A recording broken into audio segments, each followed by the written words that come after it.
When Benjamin Franklin exited the Constitutional Convention, he was asked by a woman, "Sir, what have you given us?"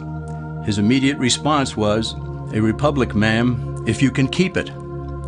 Yet most Americans today have been persuaded that our nation's governmental system is a democracy and not a republic. The difference between these two is essential in understanding Americanism and the American system. Before we discuss political systems, however, it's helpful to address the confusion that has been spread about the political spectrum. Many have been led to believe that the political spectrum places groups such as communists on the far left, fascists or dictators on the far right, and political moderates or centrists in the middle. However, a more accurate political spectrum will show government having zero power on the far right to having 100% power on the far left. At the extreme right, there is no government. The extreme left features total government under such labels as communism, socialism, Nazism, fascism, princes, potentates, dictators, kings, any form of total government. Those who claim that Nazis and fascists are right-wing never define their terms. This amounts to spreading confusion. Toward the middle of the political spectrum can be found the type of government limited to its proper role of protecting the rights of the people. That's where the Constitution of the United States is. Those who advocate such a form of government are really constitutional moderates. So let's analyze the basic forms of government. They are monarchy or dictatorship ruled by one, oligarchy ruled by a few, democracy ruled by a majority, republic ruled by law, and anarchy, which is ruled by no one. In discussing these five, we'll see that they can be narrowed down to even fewer. Looking first at monarchy or dictatorship, this form of government doesn't really exist in the practical sense. It's always a group that puts one of its members up front. A king has his council of nobles or earls, and every dictator has his bureaucrats or commissars, the men behind the scenes. This isn't ruled by one, even though one person may be the visible leader. It's ruled by a group. So let's eliminate monarchy, dictatorship, because it never truly exists. Oligarchy, which is ruled by a group, is the most common form of government in all history. And it is the most common form of government today. Most of the nations of the world are ruled by a powerful few, and therefore oligarchy remains. At the other end, we find anarchy, which means without government. Some people have looked over history and found that many of its worst crimes were committed by governments, so they decided that having no government might be a good idea. But this is a mistake, because as the ancient Greeks stated, without law there can be no freedom. Our founding fathers agreed and held that some amount of government is a necessary force in any civilized, orderly society. In a state of anarchy, however, everyone has to guard life, liberty, and property, and the lives of family members. Everyone must be armed, and movement is severely restricted because one's property has to be protected at all times. Civilized people have always hired someone to do the guarding, a sheriff, a police force, or some branch of government. Once law enforcement was in place, the people were freer. They could leave their property, work in the fields, and so on. In short, the proper amount of government makes everyone freer. There are some who advocate anarchy, however, not because they want no government, but because they don't like what they have. They use anarchy as a tool for revolutionary change. The condition of anarchy is very much like a vacuum where something rushes in to fill it. These calculating anarchists work to break down the existing government with rioting, killing, looting, and terrorism. Tragically, the people living in such chaos often go to those best able to put an end to it and beg them to take over and restore order. And who is best able to put an end to the chaos? The very people who started it. The anarchists who created the problem then create a government run by them, an oligarchy, where they have total power. This is exactly what happened in Russia that led to Lenin taking total power, and in Germany where Hitler's brown shirts created the chaos that brought him to power. But anarchy isn't a stable form of government. It's a quick transition from something that exists to something desired by the power-hungry. It's a temporary condition, and because it isn't permanent, we eliminate it as well. The word democracy comes from two Greek words, demos, meaning people, and kratein, meaning to rule. Democracy, therefore, means the rule of the people, majority rule. This, of course, sounds good, but suppose the majority decides to take away one's home, or business, or children. Obviously, there has to be a limit. The flaw in democracy is that the majority isn't restrained.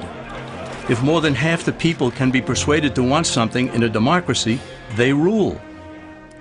What about republic? Well, that comes from the Latin, res meaning thing, and publica meaning public. It means the public thing, the law. A true republic is one where the government is limited by law, leaving the people alone.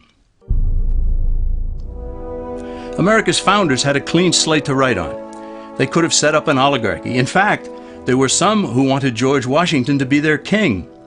But the Founding Fathers knew history, and they chose to give us the rule of law in a republic, not the rule of a majority in a democracy. Why? Let's demonstrate the difference in the setting of the Old West. Consider a lynch mob in a democracy. 35 horseback riders chase one lone gunman.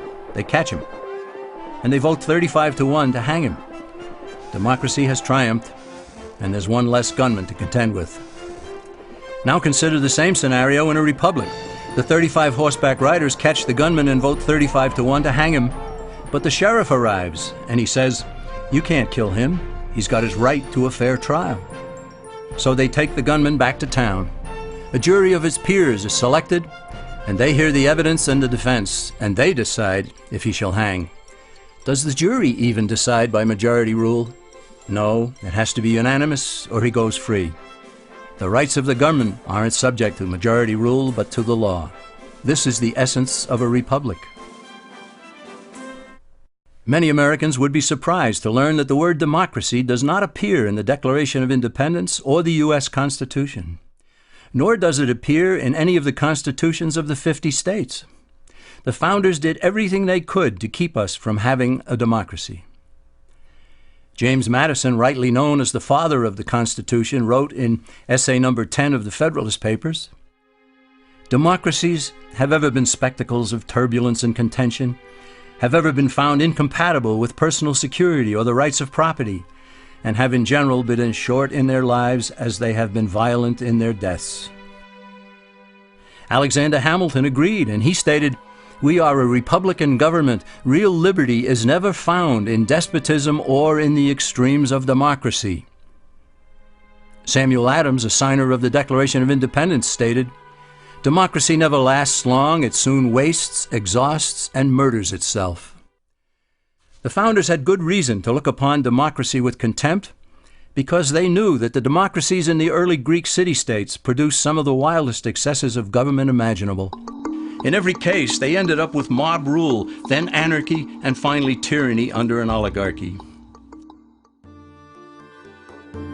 During that period in Greece, there was a man named Solon who urged creation of a fixed body of law not subject to majority whims. But where the Greeks never adopted Solon's wise counsel, the Romans did.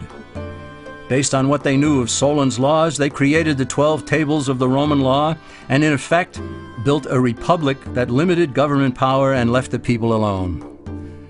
Since government was limited, the people were free to produce, with the understanding that they could keep the fruits of their labor. In time, Rome became wealthy and the envy of the world.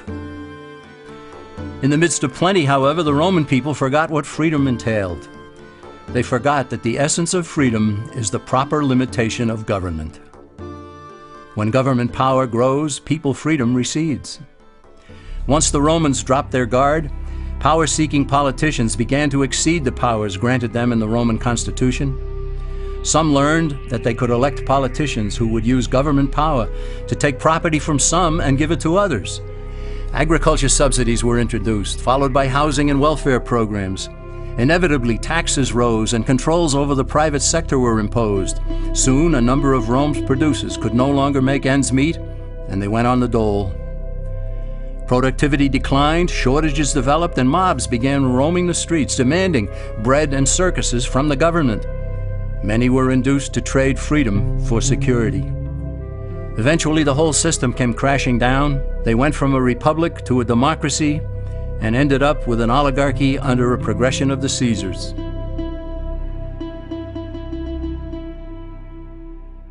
Thus, democracy itself is not a stable form of government. Instead, it is the gradual transition from limited government to the unlimited rule of an oligarchy. Knowing this, we as Americans are ultimately left with only two choices.